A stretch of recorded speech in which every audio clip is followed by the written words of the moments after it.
ভরে যায় জীবন। কিছু হাসি, কিছু আশা, কিছু মধুর ভালোবাসা।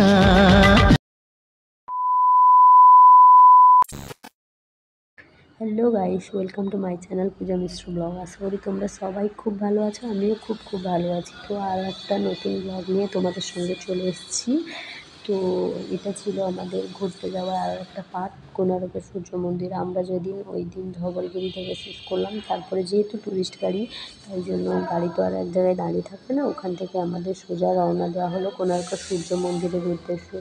তো সূর্য মন্দিরে ওখানে গিয়ে একটা রুম নেওয়া হলো, রুমে আমরা ফ্রেশ হয়ে বেরিয়ে পড়লাম ঠাকুর দেখতে যাওয়ার উদ্দেশ্যে, খাওয়া দাওয়া করে অবশ্যই। তো তারপরে কোণার্ক সূর্য মন্দিরের চারপাশে আরও নানান মন্দির আমাদের ঘুরে দেখানো হলো। তো আমরা সেখান থেকে ঘোরাফেরা করেই সোজা চলে গেছিলাম কোণার্ক সূর্য মন্দির, যেটা ইতিহাসে আজও বিখ্যাত মন্দির। তাই ভাবলাম যে তোমাদের সঙ্গে একটু শেয়ার করি।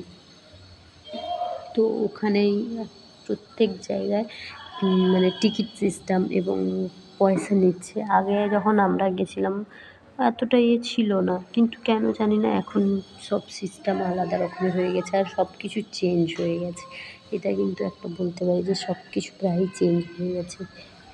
এই যে দেখো কতজন মানুষ এসছে, এদের পেছনেই ওখানেই ঠাকুর মানে সবাই প্রণাম করছে। এই যে দেখো পয়সা চলে দিচ্ছে করছে, আমরাও গিয়ে প্রণাম করে তারপরে চলে এসেছিলাম মন্দিরটায় ঘুরবো। মন্দিরটার চূড়া নেই এবং কাজকর্ম মানে মন্দিরের নির্মাণের আবার কাজ চলছে। মানে ইতিহাসের পাতায় লেখা কত কিছু এখানেই সব তুমি করে পাবে তোমরা। মানে সব ছবি পরিকাঠামো সব কিছুই মানে একদম আদলে ইতিহাসের সব কিছু যেন এখানে লেখা, ছবি মূর্তি আগেকার দিনের সব কিছুই যেন একটা শিল্প হিসাবে এখানে গচ্ছিত আছে। মন্দিরের কাজ চলছে, যেহেতু ওপরে উঠতে দিচ্ছেন না, ওখানে সিকিউরিটি দাদারা ছিলেন, ওনারা বলে দিচ্ছেন যে ওপরে ওঠা বারণ আছে। তো যাই হোক, আমরা দেখো মন্দিরের চারপাশটা ঘুরলাম, তাই ভাবলাম যে তোমাদের সঙ্গে একটু শেয়ার করে দিই। ভীষণ ভালো লাগছিলো, কিন্তু ভালো লাগার সঙ্গে সঙ্গে খুব রোদ্দুর হয়েছিল। সেই রোদ্দুর মানে ওখানে ছাই বলতে নেই, মানে রোদ্দুর প্রচুর।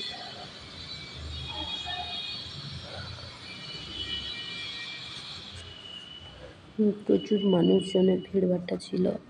তো আমরা ওখানে টিকিট করে ঢুকলাম, ঢুকেই ছবি টবি তুললাম, ভিডিও করলাম।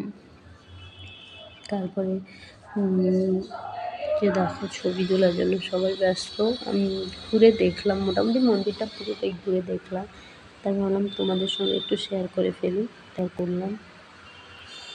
তোমাদের কেমন লাগলো জানিও। এখানে মানে ওখানে বলছিলেন যে কী ঠাকুর আছে আমি জানি না, তবে বললেন যে ঠাকুরের কি ভেঙে গেছে মূর্তি, কি জন্য মূর্তি ওখানে ঢুকতে দেবে না। তো ওই গেট থেকে, যেটা মন্দির মেন মন্দিরে অতটুকুনি উঠতে দিচ্ছে, ওই যে দূরে মানে দাঁড়িয়ে আছে সবাই, এই জন্য ঢুকতে দিচ্ছে না সিকিউরিটি।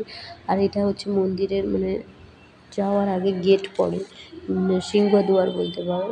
তো সেখান থেকে ঘুরে চলে এলাম সামনের মন্দিরে।